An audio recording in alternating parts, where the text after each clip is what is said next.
Assalamualaikum warahmatullahi wabarakatuh. Perkenalkan, kami dari kelompok 3 kelas B. Pada kesempatan kali ini kami akan membuat sebuah video untuk mewawancarai masyarakat mengenai putusan MK terbaru atau batasan usia cawapres. Baik, langsung saja ke videonya. Oke guys.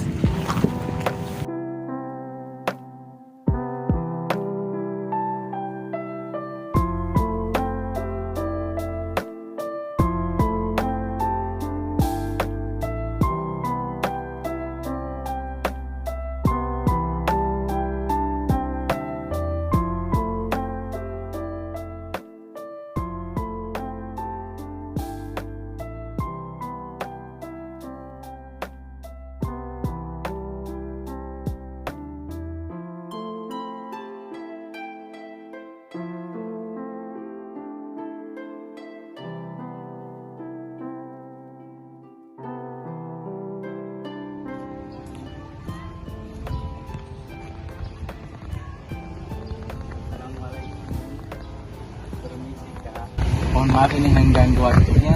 Sebelumnya Kak dari fakultas mana? Ekonomi ya. Kami mau ambil waktu sedikit boleh Kak?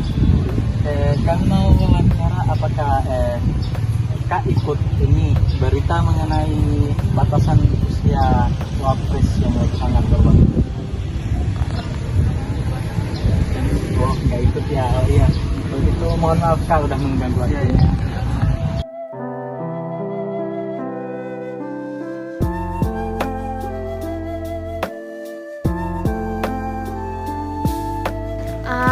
Halo Kak, permisi. Sebenarnya saya dari Fakultas Hukum, izin ingin mewawancarai Kakak. Tapi sebelumnya, alamat Kakak nih beda nih dari kita nih. Boleh perkenalkan diri nggak Kakak dari? Sebelumnya nama saya Andika Saputra Manurung. Saya dari Universitas Malikus Saleh. Nah, jadi saya ini adalah salah satu mahasiswa pertukaran di UNG ini gitu. Wah, hebat banget. Berarti Kakak di sini mahasiswa pertukaran UNG ya Kak. Sebelumnya selamat datang Kak di sini. Mohon izin waktunya ya Kak ya. Sebelumnya, apakah Kakak tahu nih berita mengenai putusan MK terbaru soal batasan usia cawapres? Sedikit banyaknya tahu insya Allah. Oh, kalau begitu, namun menurut Kakak mengenai berita tersebut, karena ada batasan usia cawapres ini tiba-tiba diubah. Sebelumnya, Kakak tahu apa itu nepotisme? Nepotisme itu seperti bagaimana ya? Dia ini nepotisme kita bilang seperti apa ya? Kita ibaratkan itu seperti kayak ada keterikatan dengan kekeluargaan gitu di dalam pengambilan keputusan Mahkamah Konstitusi begitu. Oke, lalu apakah menurut Kakak di dalam suatu putusan MK ini ada dugaan nepotisme?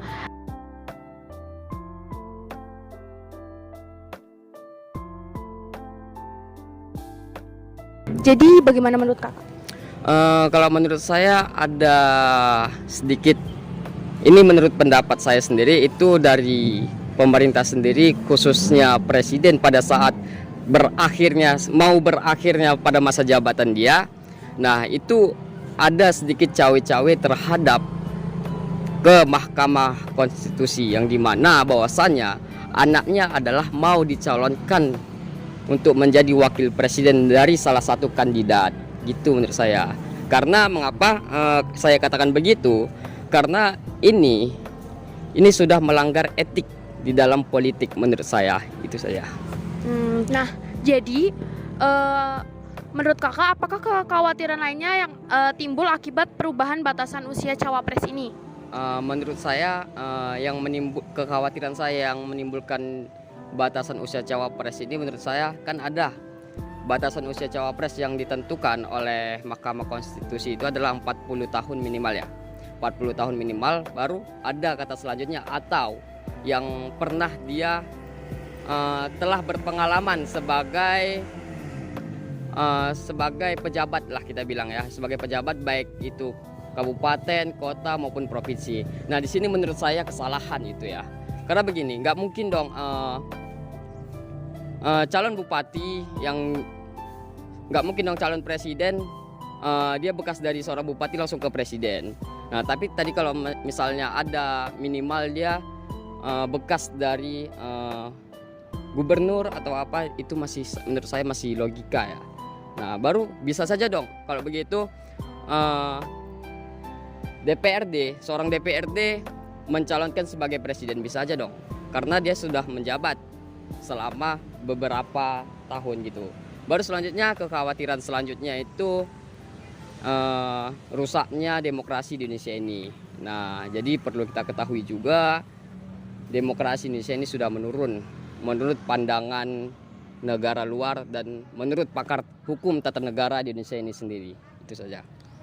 Baik Kak, terima kasih ya atas pendapatnya. Mohon maaf sekali mengganggu waktunya Kak Andika. Terima kasih. Sama-sama. Assalamualaikum. Waalaikumsalam. Misi Kak mau minta tanya sebentar dari aku. Jadi Kak, kami dari Saya atas nama Hidayatullah Sana mau minta waktu Kak sebentar, boleh ya?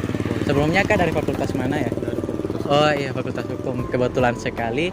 Jadi saya mau wawancara Kak mengenai sebenarnya saya mau tanya dulu, Kak ikut berita mengenai itu ya, batasan usia wapres yang baru-baru ini diubah. Kalau untuk mengetahui secara dalam tidak, cuma kalau untuk mengetahui sebatasnya iya. Oh iya. Jadi menurut Kak bagaimana sih berita itu menurut Kak? Maksudnya pendapat Kak karena keputusan atau batasan usia wapres ini tiba-tiba diubah, bagaimana itu menurut Kak pendapatnya? Kalau menurut saya putusan itu tidak akan menjadi suatu perkara ketika itu diputuskan 1 tahun belakangan sebelum pencalonan Jawapres. Menariknya, yang Kak ketahui, hakim tersebut sebagai keluarga dari yang diuntungkan. Mohon maaf saya tidak bisa sebut orangnya. Namun lagi dan lagi yang diserangnya itu hakimnya karena terkena kode etik. Ketika hakim itu memiliki ikatan darah dengan orang yang memiliki perkara, maka itu hakim terkena kode etik. Mungkin itu kalau menurut saya secara singkat. Oke, selanjutnya Kak, baiklah, kemudian dalam putusan MK ini kan menurut Kak apakah ada dugaan, sebelumnya Kak sudah katakan ya mengenai dugaan nepotisme, maksudnya ada kerjasama, maksudnya ada kerjasama antara pihak dalam gitu ya, mungkin begitu ya? Mungkin kalau untuk meraba-raba analisis mungkin 30% ada, karena orang yang memiliki sistem berarti orang yang memiliki segalanya, termaksud yang punya pegang kekuasaan pada saat ini. Jangankan undang-undang, negara pun akan ditabrak bisa saja, yang penting memiliki kuasa pada saat ini. Mungkin itu. Oh iya. Selanjutnya Kak, jadi apakah kekhawatiran Kak yang timbul akibat perubahan ini itu apa misalnya? Perubahan yang timbul itu secara tidak langsung dapat mematahkan argumentasi bahwasannya undang-undang saja bisa ditabrak, apalagi dengan aturan pemilu dan lain sebagainya.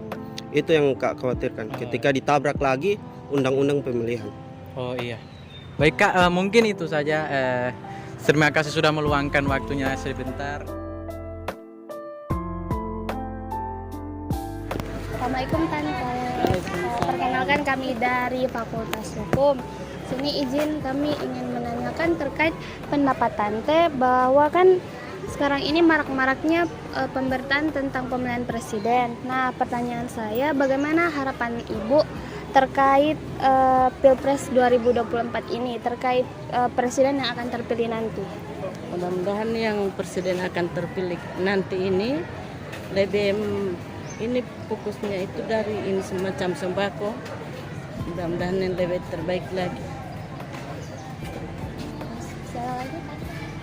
Mudah-mudahan presiden akan terpilih ini melebihi dari presiden yang lama dan iya.